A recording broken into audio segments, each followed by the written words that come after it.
Pada bursa transfer pemain 2024, Julian Alvarez memilih hengkang dari Manchester City dan pindah ke Atletico Madrid.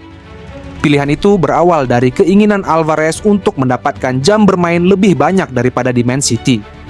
Keinginan itu menguat selepas Copa America 2024, di mana saat itu Argentina menjadi juaranya, dan kemudian saat Alvarez membela Argentina pada Olimpiade di Paris. Rupanya, keinginan Alvarez itu tak sebatas kata-kata. Selepas Olimpiade di Paris, si pemain mengiyakan tawaran Atletico. Menariknya, Man City rela membuka pintu untuk mendapatkan si pemain dari River Plate dengan harga 14 juta pounds. Walaupun demikian, transaksi itu menguntungkan Man City secara finansial lantaran berhasil menjualnya dengan 81 juta pound. Bahkan, penjualan Alvarez menjadi salah satu penjualan terbesar Man City sejauh ini dan pembelian termahal kedua Atletico setelah Joao Felix. Bila melirik performa 2 musimnya di Man City, Alvarez sebenarnya salah satu pemain penting dari pelatih Pep Guardiola. Tercatat dia masuk 5 besar sebagai salah satu pemain yang memiliki banyak menit bermain pada musim 2024/25. Tercatat juga, Alvarez menyumbangkan 11 gol dan 9 assist dari 36 laga yang dimainkannya pada musim lalu. Apabila ditotalkan selama 2 musim dari 103 laga yang dimainkan, Alvarez berhasil mencatatkan 36 gol. Hanya saja, Alvarez masih cenderung menjadi pilihan kedua. Selain menjadi pilihan kedua di bawah striker Erling Haaland, juga Alvarez tak menjadi pilihan Guardiola di laga-laga penting seperti beberapa partai final. Bahkan dalam laga-laga partai final itu, Alvarez tak sekalipun dimainkan. Seperti terlansir dalam Goal.com, 17 Agustus 2024, dalam presentasinya di Atletico, Alvarez menyatakan bahwa dia pindah karena dia merasa untuk mencari tantangan baru dalam karirnya. Dan meyakini bahwa Atletico adalah instrumen yang bisa mengeluarkan kemampuan terbaiknya. Atletico Madrid beruntung punya penyerang seperti Julian Alvarez. Sebab, walau tidak selalu mencetak gol setiap laga, pemain asal Argentina itu mampu hadir pada saat penting dan punya kontribusi yang besar. Sebelum lanjut, jangan lupa like, subscribe, dan nyalakan loncengnya dulu ya. Pilihan Alvarez ke Atletico terbilang tepat. Pada satu sisi, Alvarez berkumpul dengan beberapa rekan setimnya di Argentina, seperti Rodrigo de Paul, Nahuel Molina, dan Angel Correa. Pada sisi lain, Atletico dilatih oleh Diego Simeone, yang juga berasal dari Argentina. Makanya, kehadiran Alvarez ke Atletico seperti menguatkan koneksi dan warna Argentina. Dengan begitu, seharusnya tak sulit bagi Alvarez untuk bisa beradaptasi dengan klub dan sekaligus mendapatkan tempat di skuad utama Argentina. Apalagi pada saat yang bersamaan striker Alvaro Morata pindah ke AC Milan dan Memphis Depay pindah ke Corinthians. Dengan itu, persaingan di lini depan Atletico rada tak ketat. Lalu, bagaimana performa Alvarez sejauh ini?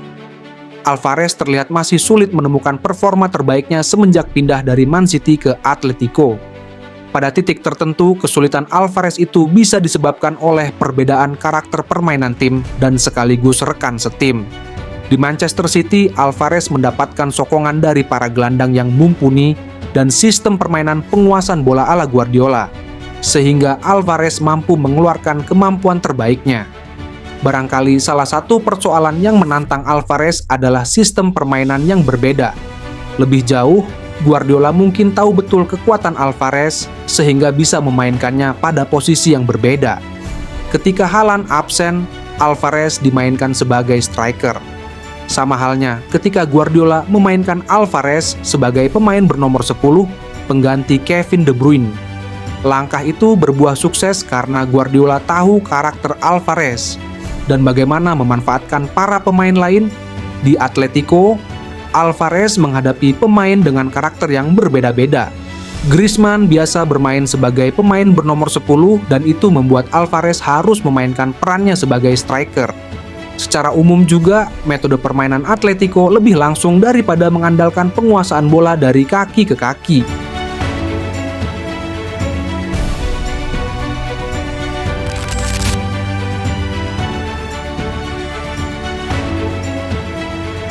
Alvarez sepertinya menghadapi masa sulit di Atletico. Memang terlalu dini untuk menilai bahwa Alvarez akan masuk daftar transfer gagal. Akan tetapi performa di bawah standar Alvarez itu bisa saja membahasakan.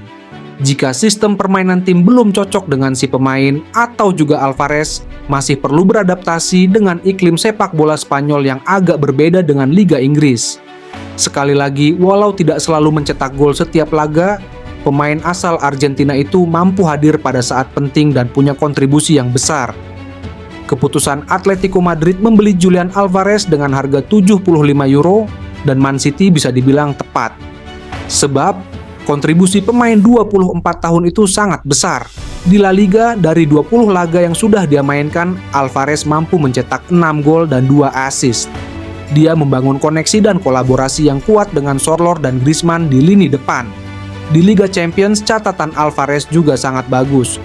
Termasuk 2 ke gawang Bayer Leverkusen, Alvarez telah mencetak 6 gol. Torehan itu diukir pemain asal Argentina tersebut setelah memainkan 7 laga. Alvarez juga punya catatan apik pada ajang Copa del Rey. Sejauh ini, dari 4 laga Copa del Rey yang sudah dimainkan, Alvarez mampu bikin 4 gol. Performa Atletico Madrid musim 2024-2025 ini bisa dibilang menjanjikan. Mereka masih berpeluang untuk meraih 3 gelar. Los Colchoneros masih bersaing untuk gelar La Liga, Liga Champions, dan Copa del Rey. Di La Liga, pasukan Diego Simeone bersaing dengan Real Madrid dan Barcelona. Mereka berada di peringkat kedua. Di Copa del Rey, Atletico Madrid berada di babak 8 besar. Mereka akan berjumpa dengan Getafe pada babak ini. Jika lolos, mereka mungkin akan berjumpa Barcelona atau Real Madrid yang juga lolos di babak 8 besar.